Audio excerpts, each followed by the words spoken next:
Hi all, ಎಲ್ಲ ಹೇಗಿದ್ದೀರಾ? Welcome to Prithvi YouTube channel. ಇವತ್ತು ನಮ್ಮದು ಈವ್ನಿಂಗ್ ರೋಟೀನ್ ಮತ್ತು ಬಸ್ಸಾರು ರೆಸಿಪಿ ನೋಡೋಣ. ವಿಡಿಯೋನ ಕೊನೆ ತನಕ ನೋಡಿ. ಇವತ್ತು ಸಂಜೆ ಸ್ವಲ್ಪ ಬೇಗ ಬಂದೆ, ಅದಕ್ಕೆ ಸೊಪ್ಪು ತೊಗೊಂಬರೋಣ ಅಂತ ಹೋಗಿದ್ವಿ. ಗೋಲ್ಗಪ್ಪ ತಿಂದು ಎಷ್ಟೋ ವರ್ಷಗಳೇ ಆಗ್ಬಿಟ್ಟಿತ್ತು. ಇವಾಗಂತೂ ಗೋಲ್ಗಪ್ಪ ಗಾಡಿಗಳು ಕಾಣಿಸೋದೇ ಇಲ್ಲ ಅಷ್ಟೊಂದು. ಮುಂಚೆ ನಾನು ನನ್ನ ಹಸ್ಬೆಂಡು ಬಸವೇಶ್ವರ ನಗರಲ್ಲಿ ಒಂದು ಗಾಡೀಲಿ ತಿನ್ನೋಕ್ಕೆ ಅಂತ ಹೋಗ್ತಿದ್ವಿ. ತುಂಬ ಚೆನ್ನಾಗಿರ್ತಿತ್ತು. ಗೋಲ್ಗಪ್ಪ ಎಲ್ಲ ತಿನ್ಕೊಂಡು ಮನೆಗೆ ಬಂದ್ವಿ. ಆಮೇಲೆ ಸಂಜೆ ನನ್ನ ಮಗಳಿಗೆ ಪೂಜೆ ಮಾಡಿ ಅಂತ ಹೇಳಿದೆ. ನಾನು ಬಂದಾಗ ಸಂಜೆ ಮಾಡ್ತೀನಿ ಒಂದೊಂದು ಸತಿ ಸಖತ್ತು ಸುಸ್ತಾಗಿರುತ್ತೆ. ಮೆಟ್ರೋದಲ್ಲಿ ಅಷ್ಟು ದೂರದಿಂದ ನಿಂತ್ಕೊಂಡು ಬರೋ ಅಷ್ಟೊತ್ತಿಗೆ ಕಾಲೆಲ್ಲ ನೋವು ಬಂದುಬಿಟ್ಟಿರುತ್ತೆ. ಅದಕ್ಕೆ ಇವತ್ತು ನೀನು ಮಾಡಪ್ಪ ಅಂತ ಹೇಳಿದೆ. ತುಂಬ ಟೈರ್ಡ್ ಆಗಿದಾಗ ಯಾರನ್ನಾರೋ ಕೆಲಸದವ್ರು ಬೇಕು ಅನಿಸುತ್ತೆ. ಆಮೇಲೆ ಅವ್ರು ಬಂದು ಕೆಲಸ ಮಾಡೋದು ನೆನೆಸ್ಕೊಂಡ್ರೆ ಬೇಡ ಅನಿಸುತ್ತೆ. ಸ್ವಲ್ಪ ಮಾತ್ರ ಸೊಪ್ಪು ಬಿಡಿಸ್ಕೊಂಡು ಸಾರಿಗೆ ಇಟ್ಬಿಡೋಣ, ಆಮೇಲೆ ಮೆಕ್ಕಿದೆಲ್ಲ ಕ್ಲೀನ್ ಮಾಡ್ಕೊಂಡ್ರಾಯ್ತು ಅಂತ. ಒಂದು ಕುಕ್ಕರ್ ಇಟ್ಕೊಂಡು ಬೇಳೆ ಬೇಯಕ್ಕೆ ಇಟ್ಬಿಟ್ರೆ ನಾವು ಸೊಪ್ಪು ಎಲ್ಲ ತೊಳ್ಕೊಳ್ಳೋ ಅಷ್ಟೊತ್ತಿಗೆ ಆ ಬೇಳೆನೂ ಸ್ವಲ್ಪ ಬೆಂದಿರುತ್ತೆ. ಬೇಳೆನ ಸ್ವಲ್ಪ ಹೊತ್ತು ನೆನೆಸಿಟ್ಬಿಟ್ಟು ಮಾಡಿದ್ರೆ ಗ್ಯಾಸ್ಟ್ರಿಕ್ ಆಗಲ್ಲ ಅಂತಾರೆ. ಬಟ್ ನಾನು ಬರೋದೇ ಲೇಟು, ಅದರಲ್ಲಿ ಮತ್ತು ನಾನು ಇನ್ನೂ ಅದನ್ನೆಲ್ಲ ಮಾಡ್ತಾ ಕೂತ್ಕೊಂಡ್ರೆ ಟೈಮ್ ಆಗೋದಿಲ್ಲ. ಇವತ್ತು ನಾನು ಬರೀ ಮೆಂತ್ಯ ಸೊಪ್ಪು ಮತ್ತು ಸಬ್ಬಕ್ಕಿ ಸೊಪ್ಪು ಮತ್ತು ಪಾಲಕ್ ಅಷ್ಟೇ ಮೂರೇ ತೊಗೊಬಂದಿದ್ದು. ಸೊಪ್ಪೆಲ್ಲ ಸಣ್ಣದಾಗಿ ಕಟ್ ಮಾಡಿಕೊಂಡು ಅದು 3 ಥರದ್ದು ಸೊಪ್ಪು ಹಾಕಿದ್ದೀನಿ. ಆಮೇಲೆ ಒಂದು 2 ಈರುಳ್ಳಿ ಕಟ್ ಮಾಡ್ಕೊಂಡು ಹಾಕಿದ್ದೀನಿ ಮತ್ತು 2 ಟೊಮ್ಯಾಟೊ. ಆಮೇಲೆ ಬೆಳ್ಳುಳ್ಳಿ ಜಾಸ್ತಿ ಹಾಕಿದ್ರೆ ಸೊಪ್ಪಿಗೆ ಟೇಸ್ಟ್ ಚೆನ್ನಾಗಿರುತ್ತೆ ಬೇಯೋಕ್ಕೆ. ಮತ್ತು ಜೀರಿಗೆ ಮತ್ತು ಸ್ವಲ್ಪ ಆಯಿಲ್. ಅರಶಿನ ಹಾಕೋದು ಮರ್ತುಬಿಟ್ಟಿದ್ದೀನಿ, ಅರಶಿನ ಹಾಕ್ಕೋಬೇಕು. ಆಮೇಲೆ ಸ್ವಲ್ಪ ಉಪ್ಪು, ಇಷ್ಟು ಹಾಕಿಬಿಟ್ಟು ಒಂದು 3-4 ವಿಷಲ್ಲು ಹೊಡೆಸ್ಕೋಬೇಕು. ಮತ್ತು ನಾನು ಇಷ್ಟಕ್ಕೆ 3 ಲೋಟ ನೀರು ಹಾಕಿದ್ದೀನಿ.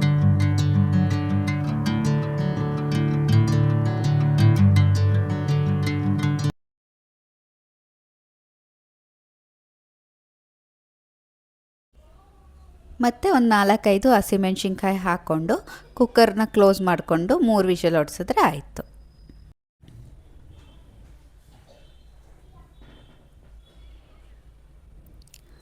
ಮತ್ತು ವಿಷಿಲ್ ಆಗಿದೆ. ಆವಾಗ ಈ ಥರ ಚೆನ್ನಾಗಿ ಅದು ಬೆಂದಿರಬೇಕು. ಮತ್ತು ಇದನ್ನು ಚೆನ್ನಾಗಿ ಮಸ್ಕೋಬೇಕು ನಾವು. ಅದಕ್ಕೆ ಏನು ಮಾಡಬೇಕಂದ್ರೆ ನೀರನ್ನು ಒಂದು ಪಾತ್ರೆಗೆ ಬಗ್ಗಿಸ್ಬಿಟ್ಟು ಬರೀ ಸೊಪ್ಪು ಮತ್ತು ಈರುಳ್ಳಿ ಟೊಮೆಟೊ ಏನು ಹಾಕಿರ್ತೀವಲ್ವ ಅದನ್ನು ಮಾತ್ರ ಚೆನ್ನಾಗಿ ಮಸ್ಕೊಂಡ್ರೆ ಅದು ನೀಟಾಗಿ ಮ್ಯಾಶ್ ಆಗುತ್ತೆ. ಮ್ಯಾಶರ್ ಇದು ಡಿಮಾರ್ಟಲ್ಲಿ ತೊಗೊಂಡಿದ್ದು. ಮತ್ತು ಈ ಕುಕ್ಕರ್ಗೆ ಒಂದು ಗ್ಲಾಸ್ ಲಿಡ್ ಬಂದಿದೆ ಮತ್ತು ಅದ್ರ ಜೊತೆಗೆ ಸೋಸೋದು ಬಂದಿದೆ, ಜಾಲರಿ ಥರ ಒಂದು. ಇದು ನಾನ್ ಸ್ಟಿಕ್ ಕುಕ್ಕರು, ಇಂಡಕ್ಷನ್ಗೂ ಆಗುತ್ತೆ ಮತ್ತು ಸ್ಟವ್ ಮೇಲೂ ಇಡ್ಬೋದು. ಇದು ಆನ್ಲೈನಲ್ಲೇ ತೊಗೊಂಡಿದ್ದು ನಾನು. ಲಿಂಕ್ ಏನಾದ್ರು ಸಿಕ್ಕಿದ್ರೆ ಲಿಂಕ್ನ ಡಿಸ್ಕ್ರಿಪ್ಷನಲ್ಲಿ ಹಾಕಿರ್ತೀನಿ, ಚೆಕ್ ಮಾಡಿ. ನಾನು ಅಡುಗೆ ಕೆಲಸ ಮಾಡ್ಬೇಕಾದ್ರೆ ಮಕ್ಕಳು ಅವರೇ ಹೋಮ್ವರ್ಕ್ ಮಾಡಿಕೊಂಡು ಅವರೇ ಓದ್ಕೊತಾ ಇರ್ತಾರೆ. ಎಷ್ಟೊಂದು ಸತಿ ಅನಿಸುತ್ತೆ ನನಗೂ ಅವ್ರಿಗೆ ಹೆಲ್ಪ್ ಮಾಡಬೇಕು ಅಂತ. ಆದರೆ ಎಕ್ಸಾಮ್ ಟೈಮೆಲ್ಲ ಇದ್ದರೆ ಒಂದು ಸ್ವಲ್ಪ ನಾನು ನನ್ನ ಹಸ್ಬೆಂಡ್ ಕ್ವಶನ್ಸ್ ಕೇಳ್ತೀವಿ ಅಷ್ಟೇ. ಇಲ್ಲ ಅಂತ ಅಂದರೆ ಅವ್ರ ಪಾಡಿಗೆ ಅವರೇ ಓದ್ಕೊತಾರೆ.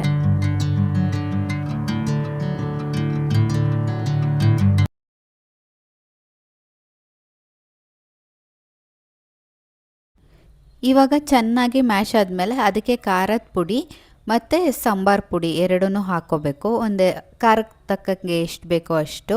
ನಾನೊಂದು 2 ಸ್ಪೂನ್ ಹಾಕಿದ್ದೀನಿ ಮತ್ತು ಒಂದು 1/4 ಸ್ಪೂನಷ್ಟು ಸಾಂಬಾರು ಪುಡಿ ಹಾಕ್ಕೋಬೇಕು. ನಾನಿಷ್ಟನ್ನು ಹಾಕ್ಕೊಂಡು ಆಮೇಲೆ ಅದನ್ನು ಮತ್ತೆ ಮಿಕ್ಸ್ ಮಾಡ್ಕೊಂಡಿದ್ದೀನಿ. ನಾನು ಎಲ್ಲ ಜಾರ್ಗಳೆಲ್ಲ ಗ್ಲಾಸ್ ಜಾರೇ ಯೂಸ್ ಮಾಡ್ತಿದ್ದೀನಿ ಸುಮಾರು ದಿನದಿಂದ. ಇದು ಮೀಶೋದಲ್ಲಿ ತೊಗೊಂಡಿದ್ದೆ, ಸ್ವಲ್ಪ ಡಿಮಾರ್ಟಲ್ಲಿ ತೊಗೊಬಂದಿದ್ದೆ.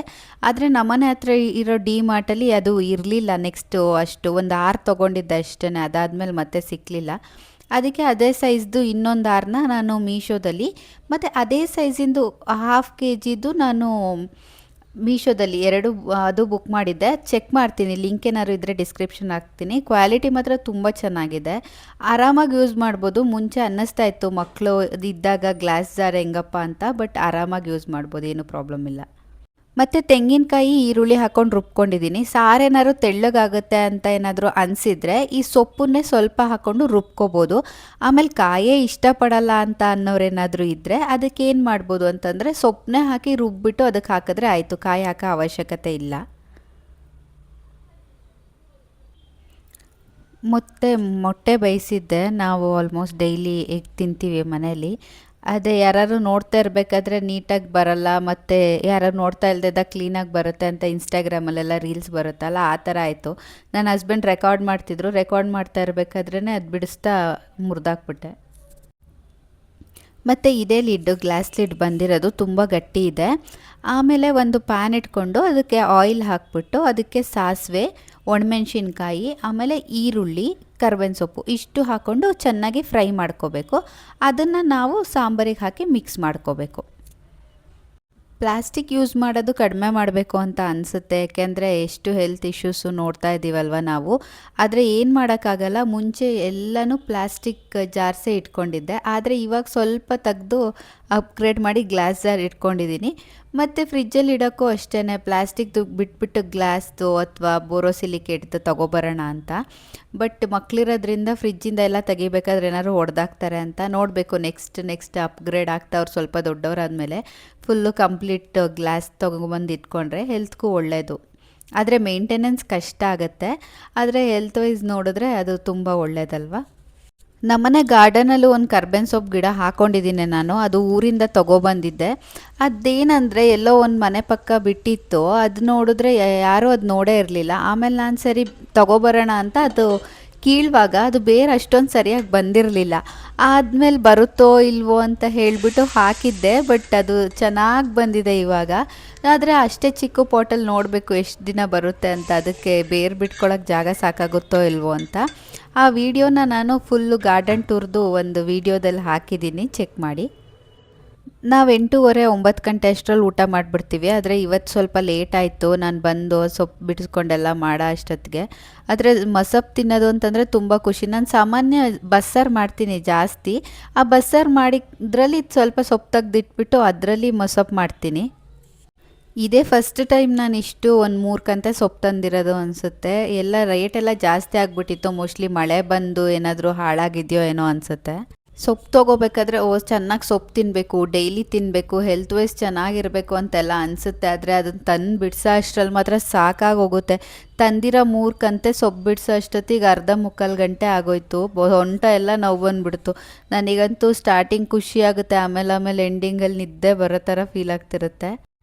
ಆಮೇಲೆ ನಾನು ಸೊಪ್ಪನ್ನೆಲ್ಲ ಪ್ಯಾಕ್ ಮಾಡಿ ಇಡಬೇಕಾದ್ರೆ ಅಂದರೆ ಒಂದು ಪೇಪರಲ್ಲಿ ಹಾಕಿ, ನ್ಯೂಸ್ ಪೇಪರಲ್ಲಿ ಅದನ್ನು ಸುತ್ತಿ ಸಪ್ರೇಟ್ ಮಾಡಿರ್ತೀನಿ. ಇವಾಗ ಮೆಂತ್ಯ ಪಲಾವ್ ಏನಾದ್ರು ಮಾಡಬೇಕು ಅಂತಂದರೆ ಸಪ್ರೇಟಾಗಿ ಬೇಕಲ್ವ, ಮತ್ತು ದಾಲ್ ಏನಾದ್ರು ಮಾಡೋದಾದರೆ ಪಾಲಕ್ ಹಾಕ್ತೀನಿ.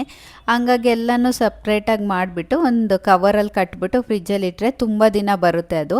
ಮತ್ತು ಸಾಂಬಾರು ಸೊಪ್ಪು ಎಲ್ಲನೂ ಅಷ್ಟೇ, ಏನಾದರೂ ಬಿಡಿಸ್ಬಿಟ್ಟು ಫಸ್ಟ್ ಕೆಳಗಡೆ ಪೇಪರ್ ಹಾಕಿಬಿಟ್ಟು ಅದ್ರ ಮೇಲೆ ಟಿಶ್ಯೂ ಎಲ್ಲ ಹಾಕ್ಬಿಟ್ಟು ಇಟ್ಬಿಟ್ರೆ ತುಂಬ ದಿನ ಫ್ರೆಶ್ ಆಗಿರುತ್ತೆ ಸೊಪ್ಪು, ಅಷ್ಟು ಬೇಗ ಹಾಳಾಗೋದಿಲ್ಲ. ಇದು ಟಿಪ್ ಟ್ರೈ ಮಾಡಿ, ವರ್ಕ್ ಆಗುತ್ತೆ. ಮತ್ತು ಸೊಪ್ಪು ಬಿಡ್ಸೋಕ್ಕೆ ಇವಾಗ ಅಕ್ಕಿ ಎಲ್ಲ ತೊಗೊಬಂದಿರೋ ಚೀಲ ಇರುತ್ತಲ್ವ, ಅದನ್ನು ಕಟ್ ಮಾಡ್ಕೊಂಬಿಟ್ಟು ಅಗ್ಲಕ್ಕೆ ದೊಡ್ಡದಾಗಿ ಮಾಡ್ಕೊಂಬಿಟ್ಟಿರ್ತೀನಿ. ಅದ್ರ ಮೇಲೆ ಅಂತಂದರೆ ಕೆಳಗಡೆ ಎಲ್ಲ ಮಣ್ಣೆಲ್ಲ ಬೀಳಲ್ವಲ್ಲ ಅಂತ ಅದ್ರ ಮೇಲೆ ಬಿಡಿಸ್ಕೊಂಡ್ರೆ ಬೆಳಗ್ಗೆ ಕಸ ಹಾಕಬೇಕಾದ್ರೂ ಅಷ್ಟೇ ಅದರಲ್ಲೇ ಇಂದನೇ ತೆಗ್ದು ಹಾಕ್ಬೋದು. ಇನ್ನೊಂದು ಪ್ಲಾಸ್ಟಿಕ್ ಕವರಿಗೆ ಹಾಕಬೇಕು ಅನ್ನೋದೇನಿರಲ್ಲ.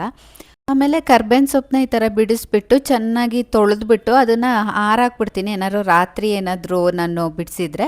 ಆಮೇಲೆ ಬೆಳಗ್ಗೆ ತೆಗೆದುಬಿಟ್ಟು ಬಾಕ್ಸಿಗೆ ಹಾಕಿಟ್ಕೊಂಡ್ರೆ ಅದು ಫ್ರೆಶ್ ಆಗಿರುತ್ತೆ. ಆಮೇಲೆ ಬೆಳಗ್ಗೆಗೆ ಎಲ್ಲ ನಂದು ಮ್ಯಾನಿಫೆಸ್ಟ್ ಮಾಡ್ತೀನಿ ನಾನು, ವಾಟರ್ ಮ್ಯಾನಿಫೆಸ್ಟೇಷನ್ನು ಅದು. ಆಮೇಲೆ ಮೆಂತ್ಯ ದಿನ ಒಂದೊಂದು ವಾಟರ್ ಕುಡಿತೀವಿ. ಇವಾಗ ಸ್ವಲ್ಪ ಕಂಟಿನ್ಯೂಸ್ ಆಗಿ ಮೆಂತ್ಯ ನೀರೇ ಕುಡಿತಾ ಇದ್ದೀವಿ. ಅದರದ್ದು ಬೆನಿಫಿಟ್ಸ್ ಎಲ್ಲರಿಗೂ ಗೊತ್ತಿರುತ್ತೆ, ತುಂಬ ಇರುತ್ತೆ. ಮತ್ತು ನಾವು 2 ರೂಮ್ ಇದ್ರೂ ನಾವು ಹಾಲಲ್ಲೇ ಮಲ್ಕೊಳ್ಳೋದು. ಮಕ್ಕಳು ಅಪ್ಪನೂ ಬೇಕು ಅಮ್ಮನೂ ಬೇಕು ಅಂತ ಇಬ್ಬಿಬ್ಬರು ಒಂದೊಂದು ರೂಮಲ್ಲಿ ಮಲ್ಗಕ್ಕೆ ಒಪ್ಪೋದಿಲ್ಲ. ಹಾಗಾಗಿ ನಾವು ಹಾಲಲ್ಲೇ ಮಲ್ಕೊಂಡು, ಈ ಸತಿ ಕೌದಿ ಸ್ಟಿಚ್ ಮಾಡಿಸ್ಕೊಂಬಂದಿದ್ದೆ ಅಲ್ವ, ಅದನ್ನು ಹಾಸಿಬಿಟ್ಟು ಮಲ್ಕೊಳ್ಳೋಕ್ಕೆಲ್ಲ ರೆಡಿ ಮಾಡ್ಕೊಂಡಿದ್ವಿ. ಆಮೇಲೆ ನಂದು ಸ್ವಲ್ಪ ನೈಟ್ ಸ್ಕಿನ್ ಕೇರು, ಊರಿಗೆ ಹೋದ್ಮೇಲಂತೂ ಮುಗೀತು, ಯಾವ ಸ್ಕಿನ್ ಕೇರು ಮಾಡಿಲ್ಲ, ಏನೂ ಮಾಡಿಲ್ಲ.